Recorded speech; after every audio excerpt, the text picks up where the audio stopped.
দেখুন, হিন্দু মান্যতা অনুযায়ী তুলসী বৃক্ষের পরে যদি কোনো বৃক্ষকে বিশেষভাবে গৃহে পুজো করা হয়ে থাকে তা হচ্ছে কলা বৃক্ষ বা কলা গাছ।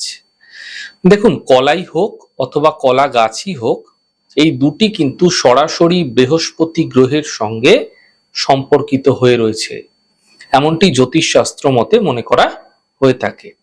তো যদি আপনি আপনার বৃহস্পতি গ্রহকে বলবান করতে চাইছেন, মজবুত করতে চাইছেন, বৃহস্পতি গ্রহের শুভ প্রভাব পেতে চাইছেন, তাহলে যে কোনো পুষ্যা নক্ষত্র যুক্ত দিনে শুভ সময় দেখে শুক্রবার ব্যতীত দিনে আপনারা কলা বৃক্ষের একটি ছোট্ট মূল উত্তোলন করে নেবেন।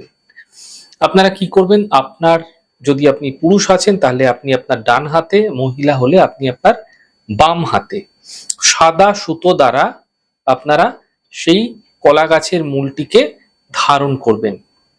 প্রত্যেক বৃহস্পতিবার সাধ্যমতো পাকা কলা, আপনার যাকে ভালো লাগে, কোনো দরিদ্র মানুষ থাকলে তাকেও দিতে পারেন, আপনার যাকে ভালো লাগে আপনি তাকেও দিতে পারেন, কোনো মন্দিরেও দিতে পারেন।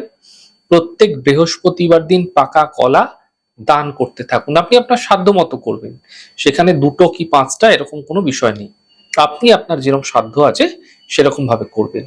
কমপক্ষে পরপর 16টি বৃহস্পতিবার এই কলা দান করুন এবং প্রত্যেক বৃহস্পতিবার অথবা প্রত্যেক দিন একবেলা করে হলেও সম্ভব হলে, যদি না হচ্ছে তাহলে বৃহস্পতিবার দিন অবশ্যই কলা পাতায় আপনারা খাওয়া শুরু করে দিন। মাথায় রাখবেন, শুধুমাত্র যেদিনকে অমাবস্যা তিথি থাকবে সেই দিন এই কলা পাতায় সেবন করবেন না, বাদ বাকি প্রত্যেক দিনই আপনারা করতে পারেন। আপনাদের ক্ষেত্রে নিশ্চিতভাবে এই প্রক্রিয়া যদি আপনারা ক্রমাগত করে যাচ্ছেন না, আপনারা দেখতে পাবেন আপনাদের জীবনে বৃহস্পতির শুভত্ব নিশ্চিতভাবে বৃদ্ধি পাবে। বৃহস্পতির শুভত্ব যখনই বৃদ্ধি পাবে, অর্থনৈতিক শ্রীবৃদ্ধি আপনাদের জীবনে সরাসরি ঘটতে আপনারা দেখতে পাবেন।